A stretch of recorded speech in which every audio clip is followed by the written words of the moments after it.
बोलो होई माता की जय हो। होई माता की कहानी।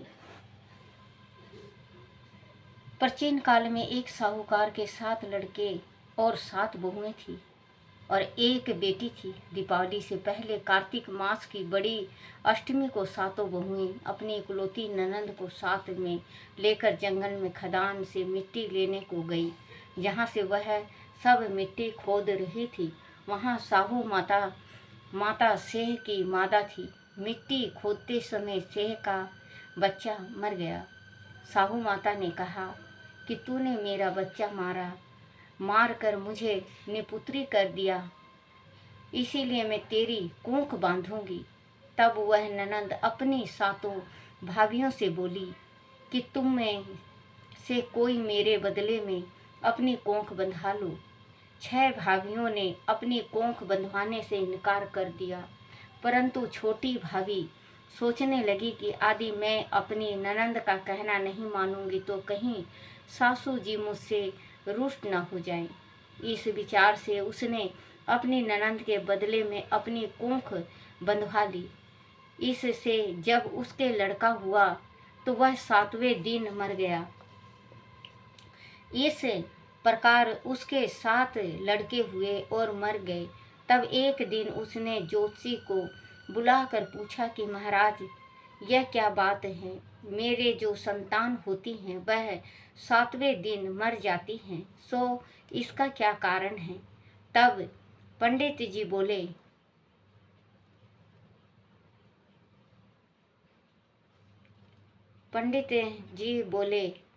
कि देवी, तुम सूर्य गाय की पूजा किया करो, क्योंकि सूर्य गाय साहू माता की बहेली हैं। वह तेरी कोख छोड़े तो तभी तुम्हारा बच्चा जी सकता है। इसके बाद से वह बहू नित्य प्रति प्रातः काल उठ उसके उसके उठ करके चुपचाप सूर्य गाय के नीचे सफाई करके अनेक प्रकार से सेवा खिदमत करती। गौ माता यह देख कर कि साहू के बेटे की बहू नित्य प्रति मेरी बहुत सेवा करती है, गौ माता उससे बोली कि तू मेरी बहुत सेवा करती है, इसीलिए मेरी आत्मा तुमसे बहुत प्रसन्न है, इसीलिए मांग मुझसे।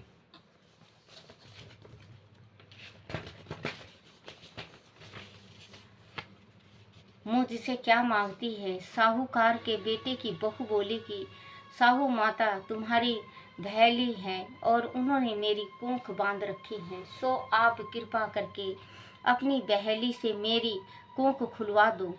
उसे दुखियारी की यह बात सुनकर गौ माता बोली, अच्छा। एक दिन गौ माता उसे साथ ले 7 समुद्र पार अपनी बहेली के पास चल दी। मार्ग में धूप बहुत कड़ी पड़ रही थी, सो वह दोनों एक पेड़ के नीचे छाए में बैठ गई। थोड़ी देर में वह एक सांप आया और उस पक्षी पर गरुड़ पंखनी ने बच्चे दे रखे थे। वह सर्प उन बच्चों को डसने लगा। तब साहूकार की बहू ने उस सर्प को मार करके ढाल के नीचे दबा दिया और उन बच्चों को बचा दिया। थोड़ी देर में गरुड़ पंखनी आई तो वह खून पड़ा देखकर साहूकार की बहू को चोंच मारने लगी। तब वह बहू बोली कि मैंने ही तो तेरे बच्चों की सर्प को मार कर रक्षा की है और तू मेरे ही दुश्मन हो गई। साहूकार की बहू की बात सुनकर गरुड़ प्रसन्न होकर बोली, तू मेरे बच्चे बचाए हैं, इसीलिए मांग क्या मांगती है? वह बोली कि हम 7 समुद्र के पार साहू माता के पास पहुंचा दे। तब गरुड़ पंखनी ने उन दोनों को अपनी पीठ पर बिठाया, लंबी उड़ान भरकर उन्हें 7 समुद्र पार साहू माता के पास पहुंचा दिया। साहू माता अपनी बहली गौ माता को देखकर बहुत प्रसन्न हुई और बोली कि बहली आज तो बहुत दिनों में मिली हैं। फिर बोली कि बहन मेरे सिर में जुएं बहुत पड़ गई हैं। तब सुरही गौ बोली कि मेरे साथ मेरी भक्तनी आई हैं, यह तेरी सब जुएं निकाल देगी। आज्ञा पाते ही साहूकारनी ने साहू माता की चुन चुन कर सब जुएं निकाल दी। साहू माता बोली कि तूने आज मुझे बहुत आराम दिया है, इसीलिए मैं तुझसे बहुत प्रसन्न हूँ। सो आज जो चाहो सो मांग ले, मैं तुझे दूंगी। तब साहूकारनी बोली कि वचन दो तो मांगू। साहू माता बोली अच्छा वचन दिया और कहा कि आदि मैं अपने वचन से फिरूंगी तो धोबी कुंड में कंकड़ी हो जाऊं। तब साहूकार की बहू बोली कि मेरी कोंक तुम्हारे पास बंधी पड़ी है, सो कृपा करके खोल दो। उनकी यह बात सुनकर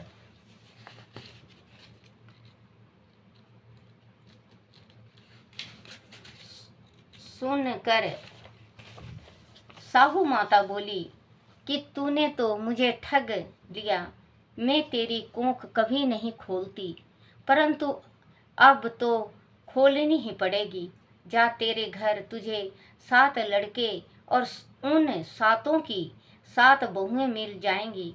तू घर जा करके मेरे 7 उचमन करियो, 7 होई बनाकर 7 कढ़ाई कर दीजो। यह सुन जब वह लौट करके घर पहुंची तो वहां 7 बेटे और 7 की 7 बहुएं घर बैठे मिले। वह देखकर बहुत खुश हुई। तभी उसने 7 होई बनाई और 7 उजमन किए तथा 7 ही कढ़ाई करी।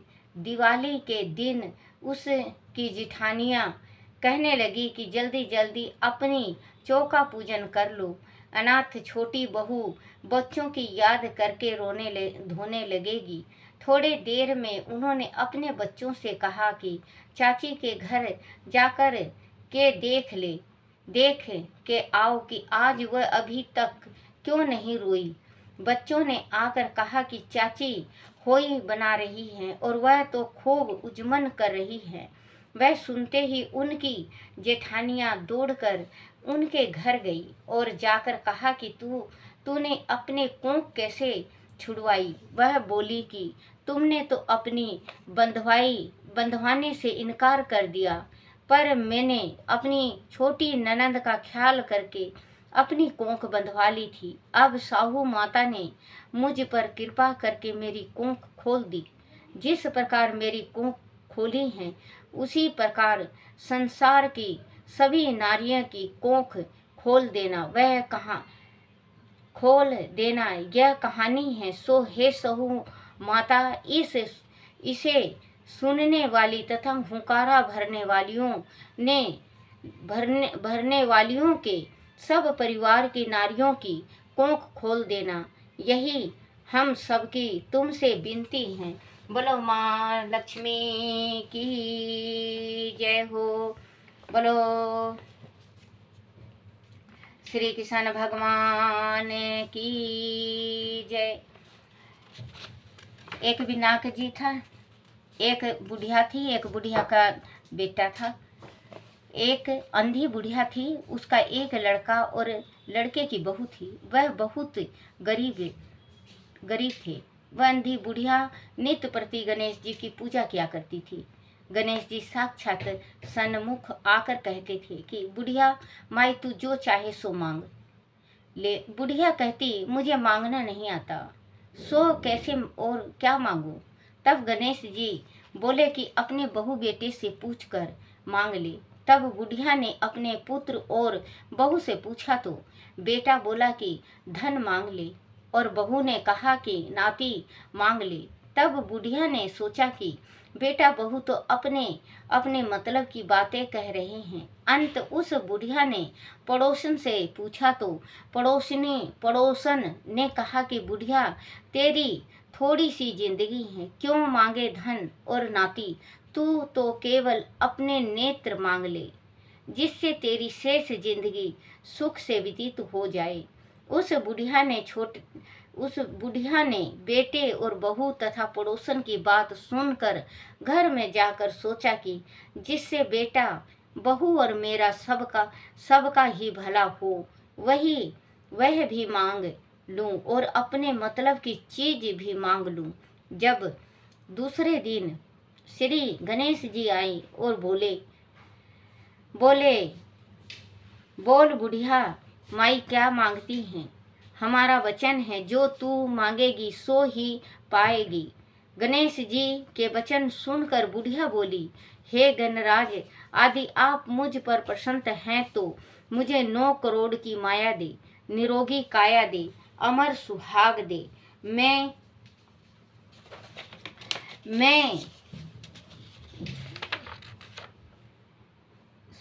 अमर सुहाग दे, आंखों में प्रकाश दे, नाती पोता दे और समस्त परिवार को सुख दे और अंत में मोक्ष दे। बुढ़िया की बात सुनकर गणेश जी बोले, बुढ़िया माँ तूने तो मुझे ठग लिया। खैर जो कुछ तूने मांग लिया वह सभी तुझे मिलेगा। यूं कहकर गणेश जी अंतर्ध्यान हो गए। हे गणेश जी, जैसे बुढ़िया माँ को मांगे अनुसार आपने सब कुछ दिया है, वैसे ही सबको देना और हमको भी देने की कृपा करना। 4 घड़े अमृत भरे, 2 कहने वाले के 2 सुनने वाले के। बोलो श्री कृष्ण भगवान की जय।